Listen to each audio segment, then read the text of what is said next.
Let's see, because he's not in the queue. He's just listening. All right, Mark, what's going on, buddy?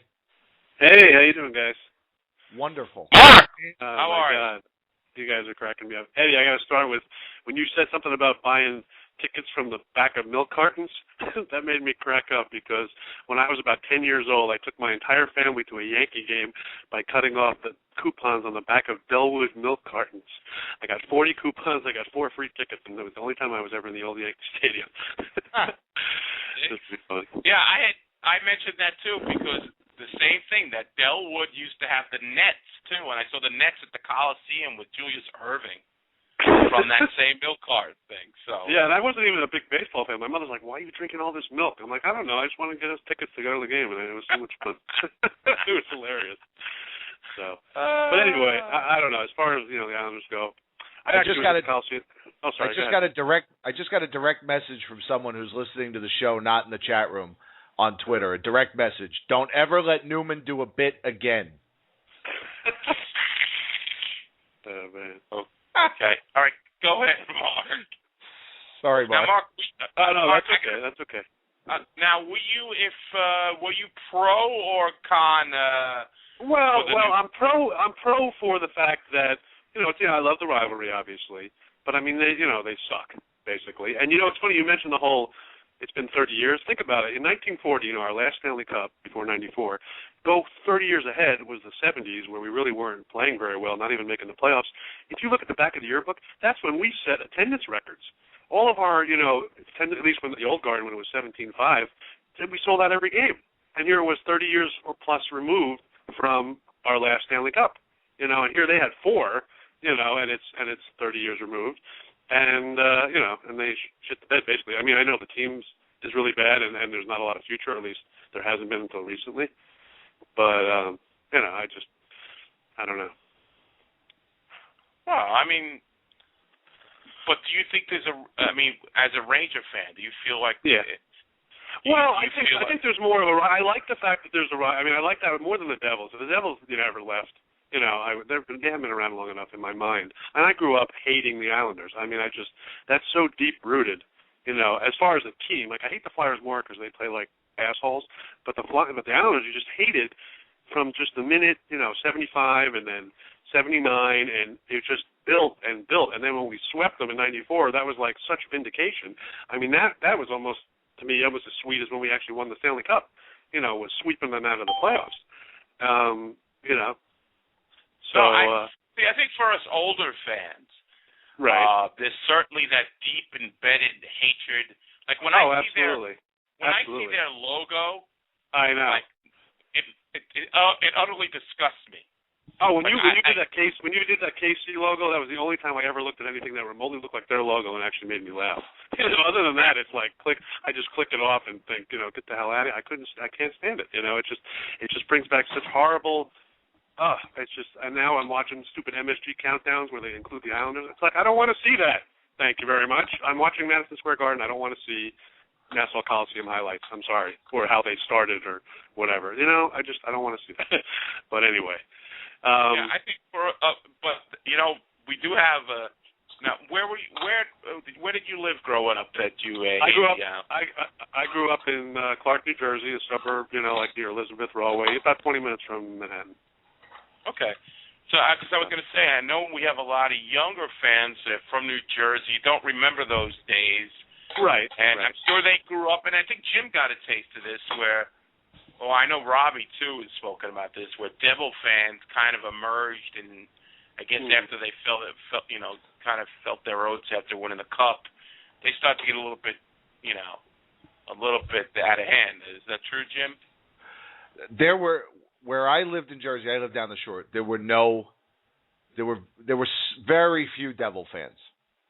Even after they won, by the time I left for good, they'd won 2 cups. There were still very few Devil fans in South Jersey. It was either Rangers, some Flyers, and some leftover Islander fans. Now, where I grew up in North Jersey, when I lived in Bayonne, the Devils didn't exist until the year I moved out of Bayonne. But it was mostly Islander fans. It's kind of ironic you mentioned that, because here it is, the Devil, the Jersey Devil, is from South Jersey.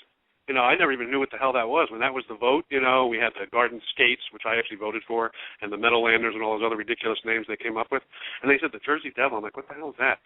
So that's like a Southern Jersey tradition, lore or something. So and then here you tell them, meanwhile there's no fans of the Devils in South Jersey. I agree. I think that's still the case. They're probably mostly Flyer fans.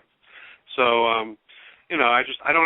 But the Devils always seem like a novelty to me. I mean, I watched them when they made the playoffs the first time in '88, and even Brodeur. I mean, I know a lot of people don't like him. I mean, I'm amused by them. They don't annoy the hell out of me, But the Islanders just, even before their cups, Potvin and all that crap, they just pissed me off. I mean, I remember being that, just pissed, And when JD, I remember. Go ahead. Sorry. I was just saying, they humiliated us. I mean, and we had some good teams in the early '80s, and they were just a buzzsaw. I mean, they just ran over us. I know. And,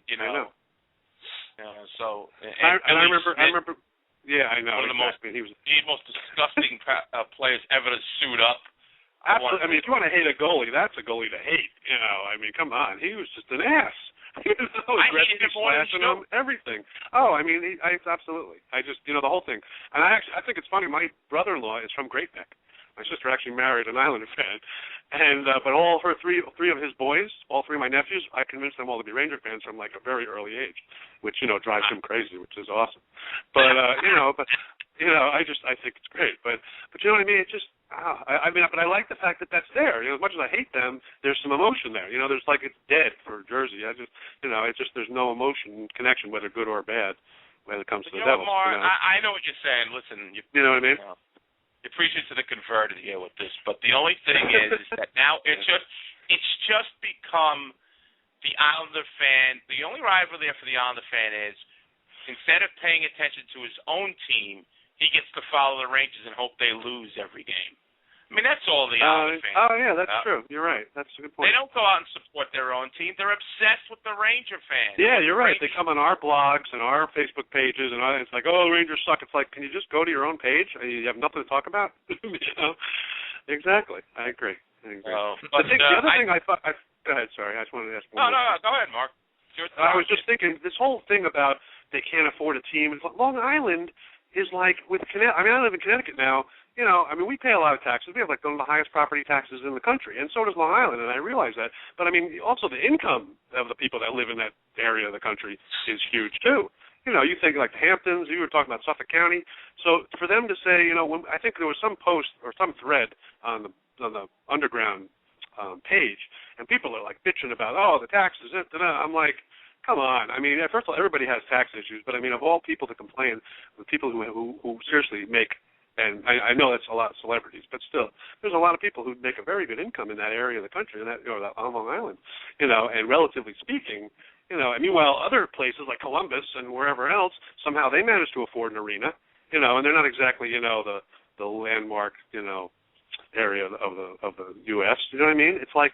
So it's just like no perspective. And here they won't even come out and support their team, or and yes, it's expensive, but it's expensive for all 30 teams. So somehow all the other teams are you know what I mean? So and yet, how come Long Island, which has this highest income per capita, or at least I think it's one of the highest, doesn't choose? That to me is just apathy. That's just like we really don't give a shit about hockey. Go away, good riddance. That's what that's telling me. It's got nothing to do really with the money. Well, you're right on. It is apathy. Except for these 1,500 clowns that we're organizing. That's it. Nobody cares enough to pay higher taxes. Yeah, I agree. It's just they're on the beat. It's just not hockey. It's Florida even with their weather. If you think about it, similar weather to Long Island in the summer, and yet they manage to support. Oh, I know Florida has problems, but anyway, that argument is so weak. They got better attendance than the Islanders. Yeah, exactly. I mean, and they're displaced New Yorkers. I know a lot of it is, but still. Dead last. Yeah. Dead last in attendance, and there is no excuse. I heard every excuse in the book this week from Islander fans why their attendance is bad. Their attendance is bad because there's no public transit. To which I responded, was there public transit back in the 80s when they were winning cups? Good point. I heard it snowed a couple of the days where there were games. To which I answered, is snow something? Sorry, Charlie. Exactly. Or did we not have snow in the 80s? Every excuse in the book. They just. Oh my God. Eddie has said it a million times on this show. They abandoned that team. Absolutely. Either the 15 years of Sorry, Charlie. Exactly. Or the constant bad ownership. It's not the arena. People don't stay away from their team because of the arena. People went to Shea Stadium. They packed Shea Stadium to the gills for years. Yeah. Good point. You know, during the 90s and the 2000s until they tore it down, which still bugs me, but that's another story. But Shea was one of the biggest shitholes in the world. The Flyers used to pack the old Spectrum. That was a big. That's a very similar building to the Coliseum. So it's not the building, right? Like Eddie said, they abandoned that team. Yeah. It's the mentality of the people in that area. I think it's just and how they feel about that sport or that passion or whatever. I mean, New York City, you know, and the surrounding people who live and breathe New York, even, you know. And that's the other thing that I think. Did you hear this argument? I don't know if you're going down this road where Islander fans believe the only reason the Rangers draw is because they're in New York City. They think that people come from out of town and that, you know, it's all corporate. We really don't have a big fan. No. The red seats were. No, the red seats were, but not the rest of it. No, come on. I know. We know from this show, all the people that are here that are racing our chat room. You got Connecticut, you got New Jersey, you got people in England. We got them everywhere. I know. The CEO of Starbucks is not calling in. Yeah. I mean, it's ludicrous thinking. I know. And so it's a given that we're going to sell out. You know, and you know, it's just they've been reaching for years, and they got called to the carpet and they failed. They could have shown up last year and gone to their games, and I think you put the word is absolutely right about how Long Island as a whole feels about the New York Islanders. It's complete apathy. Exactly. And you know, hockey is in general in the media in New York and in the where you live and in New Jersey is treated with apathy.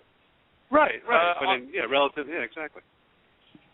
So that's what I just hope when they tear the damn building down that just like when we saw pictures of Lundqvist with the renovation, seriously, Ranger fans and Rangers get to drive the damn bulldozers and just like, you know, that would be awesome. Like you in the parking lot with the Tory banner. I mean, that would be great, you know, to just say, you know what, you guys didn't even bother to support this team, so we're going to show you what passion's all about. Goodbye.